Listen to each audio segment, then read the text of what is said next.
Good afternoon, and welcome to In Focus.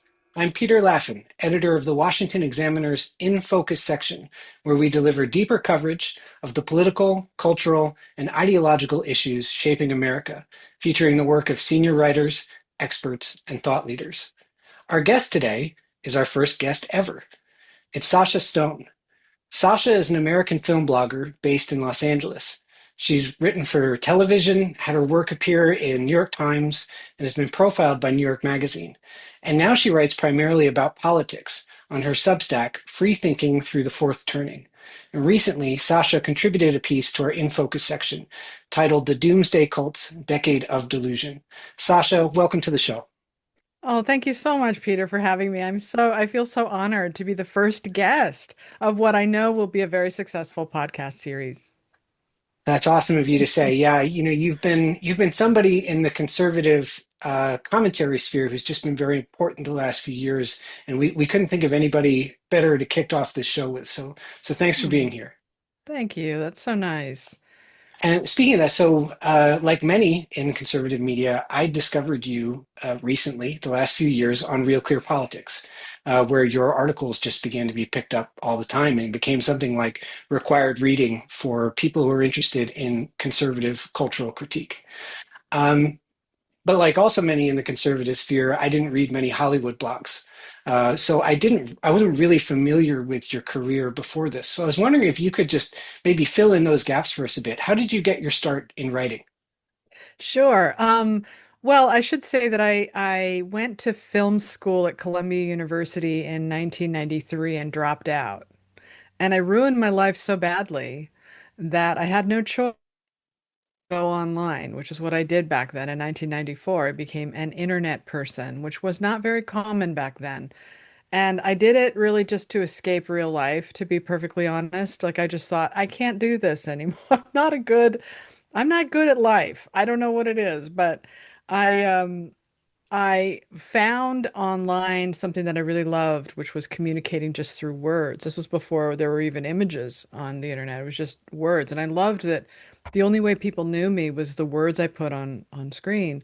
I loved that. I loved being able to describe things and set the mood and make people laugh and move them just by typing onto a screen and people all over the world. And so that was sort of how I got my start online. And eventually, like, I had a baby and I was a single mom, and the internet was exploding. It was right around 1999. And I thought, I'm going to get into this. This is cool. So I'm going to start a website called Oscar Watch, and it's going to be about watching the Oscar race from start to finish. Why is it that certain movies win and certain movies don't win? And can I dig into that and find and game the system?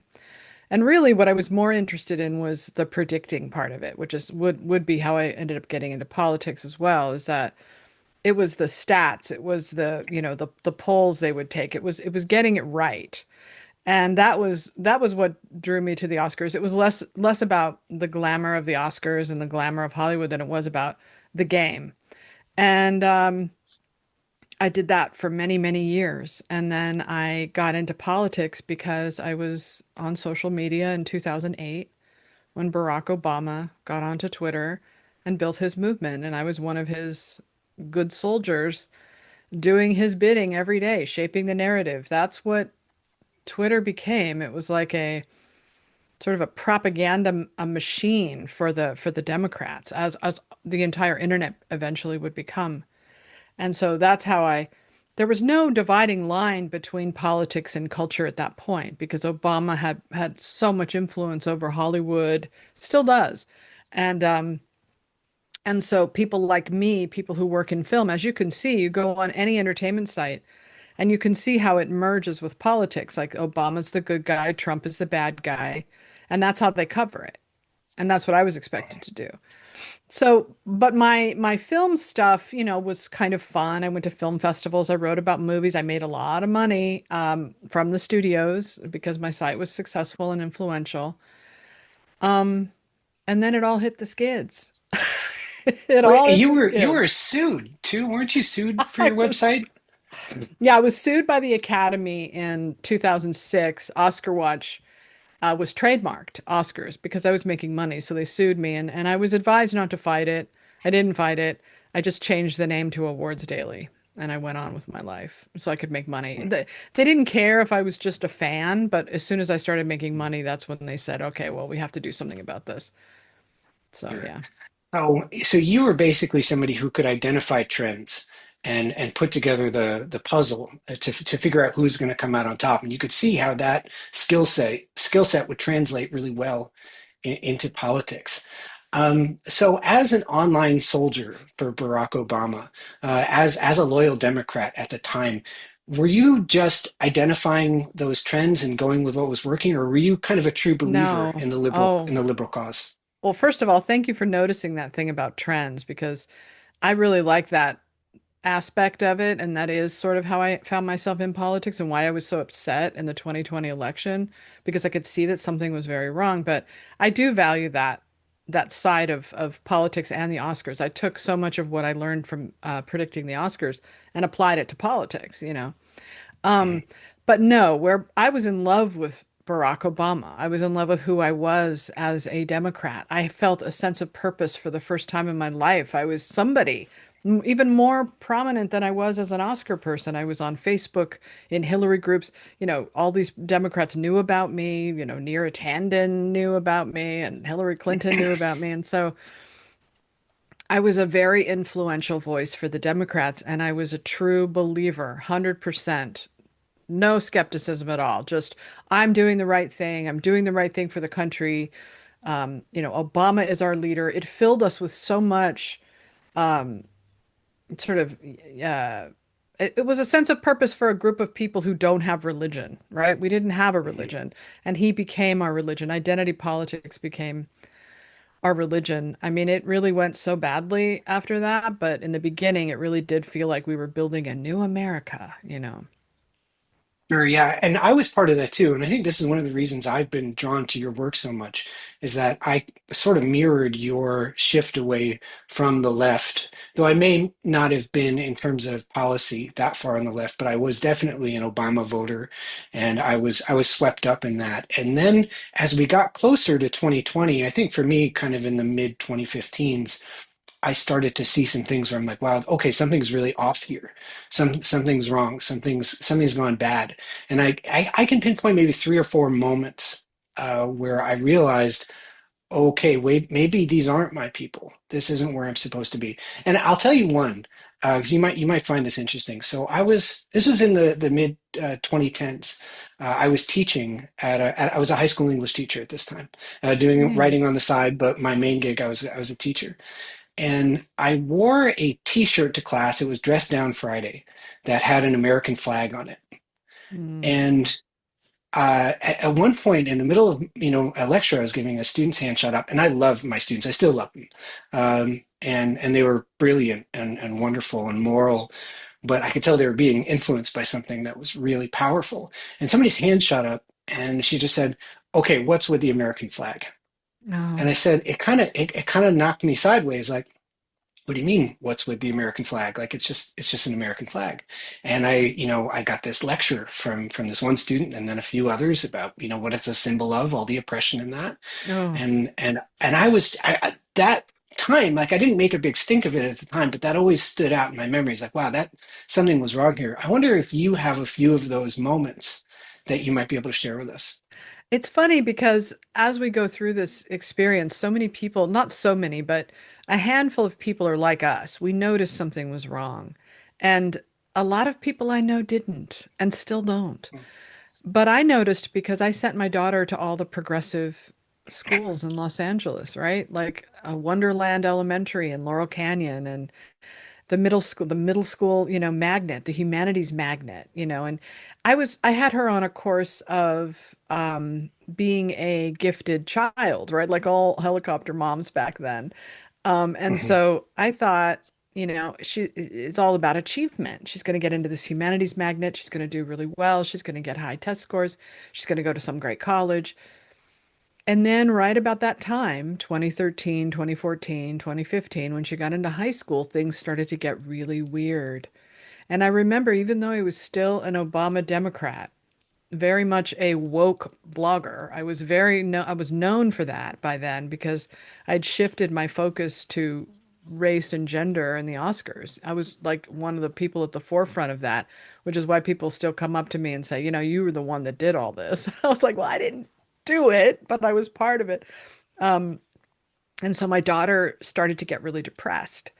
And she came home one day and she told me this horrible story about how, now this is high school, mind you, when kids already feel really out of place and uncomfortable in their own skin. And there was this experiment done in her class where all the people of color sat in the middle of the circle and all the white people were told to stand outside the circle. Well, my daughter's best friend was black throughout all childhood. Her first president, the only president she ever knew, was black. She wasn't exactly, you know, we didn't really talk about racism in that way during Obama's first term. It was more about colorblind society. It was more about, you know, we're not racist Mhm. anymore because we just elected the first black president. But that was the first time she felt white shame. She, you know, she's half Italian. She's dark skinned with dark eyes, but she's still technically white. And so she was made to stand outside the circle. And when I told her that, I mean, when she told me that, I said, Emma, this sounds like a cult. You know, this sounds like a cult. And I think that that helped her a little bit with critical thinking in terms of she didn't become one of those crazy people like her cousins did. And so, but that was when I started to think there's something weird going on, but I didn't take it seriously until Trump won in 2016. And then when I saw what happened to the left, that's when things started to really get set in motion for me that would eventually lead me to leaving the party in 2020. Right. So most of our audience, I think we're pretty familiar with what happened on the left around 2016, 2020, and especially around COVID time, that, some really bad ideas took over, became dominant, censorship started getting out of control. But in our world, it seems as if in the last, and you state those cases so eloquently too. I just want to say that for somebody who wants Thank to you, figure out Peter. what happened between 2016 and 2020, how the wheels came off, they should read your work. But now it seems as if, we've had this vibe shift. We feel as if the woke thing has peaked, and maybe it's even in retreat. I saw an incredible thing last night with Keira Knightley. I don't know if you saw this. Yeah, I did. Um, Good for her. yeah, yeah, where somebody asked her, "Hey, she's, I guess, doing a voice of somebody in a Harry Potter movie. I'm not really familiar with it, but an interviewer asked her and said, you know, are you aware of these protests, trans protests against J.K. Rowling here?" And she just said something to the effect of, "Well, I'm not really aware of it, but we all need to learn how to live together." And I thought, wow, what an unbelievable shift we've gone through from even just a few years ago, for somebody to be able Yeah. to say that out loud and not be immediately sent away, not be immediately expelled from the movement. Mm. Um, but you seem to think, and you wrote for us here in your piece, the Doomsday Cult piece, that the left is more dangerous than ever today. And so I wonder if you might, help us try to understand what about them today is still so uniquely dangerous. What do we have to be on the lookout for, and how do we fight back? Well, for starters, I really, the piece I'm working on right now is about um, how Trump became heroic in the moment that they released the hostages. And it was such a unequivocal thing to happen in our country and all over the world that I think it really did shine a light on the Democrats and how petty they look in response to this. So I do think that that is yet another vibe shift that's happened, no matter what happens in the Middle East after that. I think that just that moment, I think that people realize, maybe nobody else could have pulled this off. And so I do think that is going to further diminish their. I think that there's a case to be made that people would say, put your weapons down, it's over.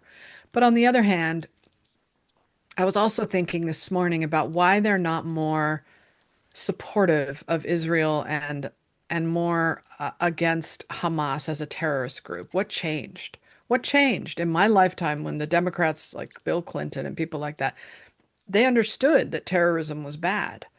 But this new group of oppressor oppressed mindset, I think they see what Hamas did on October 7th as justified because Yes. that's what they do, right? I mean, I'm not saying that they would do something that barbaric, but they seem to be in that same mindset that Hamas is in. We're helpless. The only way we can get out of this is by violence and getting the attention of the world. That seems very much like today's left to me. Um, they're at that point where they feel that helpless, whereas all they had to do was win an election. Like they're not Hamas. They're not in that position. They're not, but that's where you go. You go to terrorism. I'm not saying that the reason that they're dangerous is only because they're edging into violence. What scares me about them is that they don't see anything wrong with the violence. That's what makes me nervous. Um, I think that's a really important point. And I really think that the reason they're also silent, mostly silent about Trump's triumph in Gaza is because they wanted Israel to lose. And the ceasefire wasn't the thing they were after. They wanted, and they've been saying it pretty explicitly from the river to the sea. They wanted Palestine to be yeah, free. They've marched under that. That means they want Israel gone. And so this isn't necessarily a happy moment for them. no, and my mother, I'm half Jewish. My father's Jewish, and my mother's not. And she watches BBC, she watches CNN, she watches MSNBC, and she believes that the Jew. She said this to me that she thinks that the Jewish people are uniquely evil, and that they want to kill and commit genocide on the poor Palestinian people. Like that's her mindset. So if that's your mindset, how can you then root for Israel? How can you root for them to have this ceasefire? What they want is absolutely, as you said, they want them gone. They want the area restored. So they're siding with Hamas, which is really strange. And you get a lot of heat, you specifically, and a lot of people for talking about this on X, because there's so many people who this is just mainstreamed now, where if you talk about Israel and which I never did. My whole life I never did. I was like a bad Jew. I was never one of these people. But, people made fun of me for it. But you can't look at what's going on the left and not somehow see that as tied in with the protests against ICE as well, and the calling Trump an authoritarian because he's trying to clean up crime. And you know, it seems like they're defending everybody except the people who are defending Western civilization and trying to keep our country safe and clean up our streets. And it's nuts, you Yeah. know? Do you see them sort of losing the cultural war for the first time in a long time? Do you see that as being tied to this upswell in political violence from the left? I think that what happened to them is they just got boring. Like I was thinking the other day I wrote a piece for my movie site, which is about American culture has left Hollywood behind. Like they can't keep up. Like for instance, Saturday Night Live didn't mock Katie Porter, and they could have, and it would have been Right. hilarious, and that would have been talked about, but they couldn't because they work for the Democrats. So everything they do has to be in keeping with the rules, and I think that's just made them boring. I think society has moved on. I think the violence thing makes people repelled by them, maybe, unless they're people who are true believers, and there are a lot of those. But um, I think that I think that culture moves whether you it just it right now with so many things going on with TikTok and AI and all of this life happening outside of this tiny bubble, they can't keep up with it, and they're being left behind. That's what I think is happening with the culture. Do they still control a lot of it? Yeah, they do. They control the Oscars, they control Hollywood, the money. They've got the money. Um, but I am it's my hope that eventually they can snap out of it and join, the rest of us in the real Uh, world. there's that new Leonardo DiCaprio movie. You might be aware of this. The one where I guess there's a lot of battle scenes and it comes from a left wing point of view. Can you tell us anything about that? It's called One Battle After Another. It was made for a ridiculous amount of money, like 130 million. Variety just finally said something about the fact that it's bombed because it was verboten to even discuss the fact that this movie bombed because it was so beloved by the critics, but it was only beloved because it reflects their worldview. It shows the country they think exists. It's a most ridiculous movie because the plot of the movie is these sort of uh, Antifa type rebels who are attacking ICE facilities and trying to free the migrants, and the ICE agents and the cops are like the Gestapo. It's like World War II, and there's the underground. They're trying to free them. And then it turns out that Leonardo DiCaprio ends up having a mixed race baby with one of those activists. And then the plot shifts to Sean Penn as an ICE agent who now wants to join a white supremacist group. And part of that is to It's chase not very down. creative. No, it's the dumbest story. It's so dumb. And he to chase down the mixed race child and kill her. Like, so it's like Snow White, but and so it depicts like all white people except Leonardo DiCaprio as like evil, horrible racists, and all minorities as saintly people doing good things. And it's very much a pro-ICE message.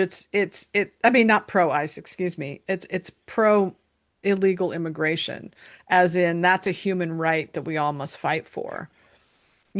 I mean, it's just nutty. It's nutty, but that's the movie. And Yeah. I don't think it's going to win the Oscar because I think that they don't forgive a movie that costs that much money and can't make its money back. So, Yeah. but it is going to be interesting to watch how the industry responds to it. Yeah. In their minds, it really does seem as if they're in a movie and they're the freedom fighters, uh, Yeah. uh, totally disconnected from America. So I feel like your readers and our readers, certainly after the piece that you contributed to us last week, which by the way we'll have a link for in the description for this video. Uh, we have a good idea of what Sasha Stone is against, and and we agree with all of those things you're against. Our audience probably would. But what I would be curious about from reading your work is what does your positive vision of America look like? What does the restoration of American culture specifically look like to you in terms of Hollywood, in terms of education? Um, if this movie were had a happy ending, what would it be?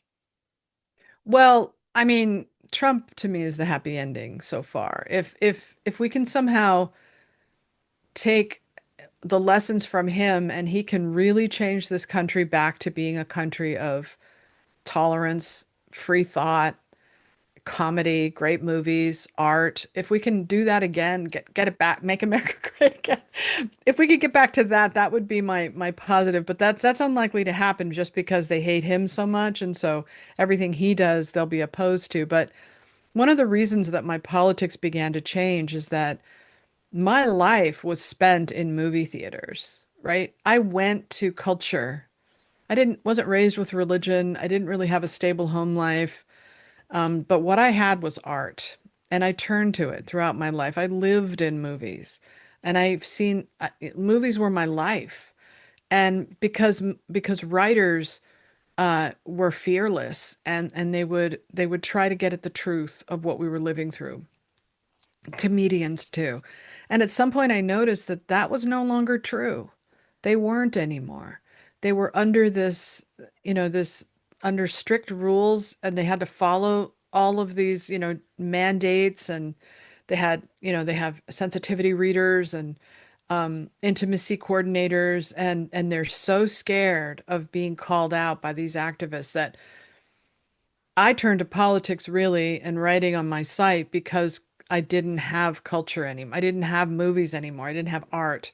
There are no artists that are brave anymore that will tell the truth. They're all so worried about losing their status that they just won't be brave anymore. Not to mention the fact that they're so warped in their thinking because, as you said, they are stuck inside that doomsday cult. Um, and so their perception of reality is warped. So they can't really write about what's happening now because they can't see it until they come out of it. So my wish would be they open the doors Everybody comes out, and joins the rest of us. And to see Republicans as people, to see Trump supporters as people, to understand that everybody has good intentions, and to stop ranking each other by race and gender, and most of all, to save children from this cult, whether it's teaching them that if they're born a certain skin color, they can't achieve, and that, or they're born a certain skin color, and the only way they can achieve is if a white person does them a favor.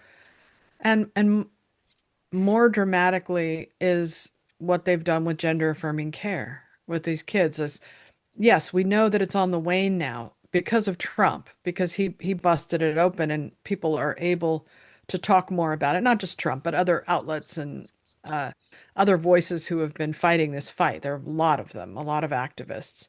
But as you can see, Obama still believes it. John Oliver is still pushing it. No Democrat will stand up against it.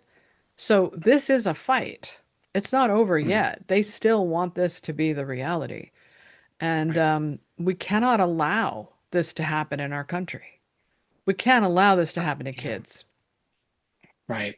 I'm heartened by the fact that, as you say, they are just relentlessly boring.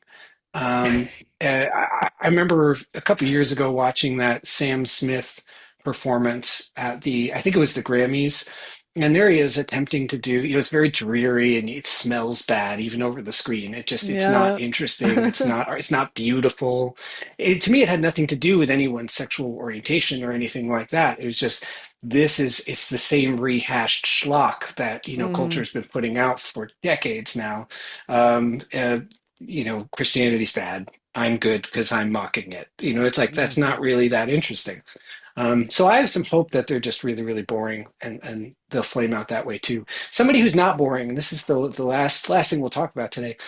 You wrote a lovely piece that was on Real Clear Politics this week about Diane Keaton. Oh, Um, thank you for saying I that. uh, Diane Keaton as Kay Adams in The Godfather. Yeah. Very important to me and a million other men. And what is the role? I know you said in your piece that people, when you were young, would call you something. She in Annie Hall reminded them of you. Um, Mm. what other role besides Annie Hall do you think is the one we need to go watch tonight so we can get our appreciation of Diane Keaton fix? Oh, no, she's so great. First of all, I would highly recommend watching her interviews with Ellen DeGeneres. She did a bunch of them and they're all delightful. I hadn't even watched them, but just listening to her talk, the way she interfaces with people, and she's always interested in the people that are asking her questions, which is really, really great. Um, my favorite Diane Keaton movie is Baby Boom, which if you haven't seen it, it's hilarious. She plays like an 80s yuppie who inherits a baby. And she's like, I can't have a baby. I have a 12:30 lunch meeting, you know? And so she has to raise this baby. And probably no movie has been more influential to me than that because she, she gets fired because she can't do both. She can't take care of her baby and work at this job that she had. And so she moves to the country to Connecticut, this house, and everything goes wrong. Everything falls apart. Mhm. But she builds her own little business. She starts making baby food, and it becomes so successful that her old job wants her back, and she says, "No, I like my life with my baby." And that was the first time I thought, you can be home with your kid and you can Mhm. work. You can do both of these things. And it really had an effect on me. But plus, she's just Mhm. wonderful in the movie. She's just great. So I would watch Maybe the that one. most charming person in American history. Oh, without a doubt. Without a doubt. Yeah. Well, Sasha, thank you so much for taking the time to be with us today, and we'll look forward to all your comments. We hope we have you back someday, Yeah. and best of luck in everything you do. Oh, well, thank you so much, Peter, and good luck with the podcast. I know it's going to be a success. I just know it. Thank you. Okay. Thanks very much.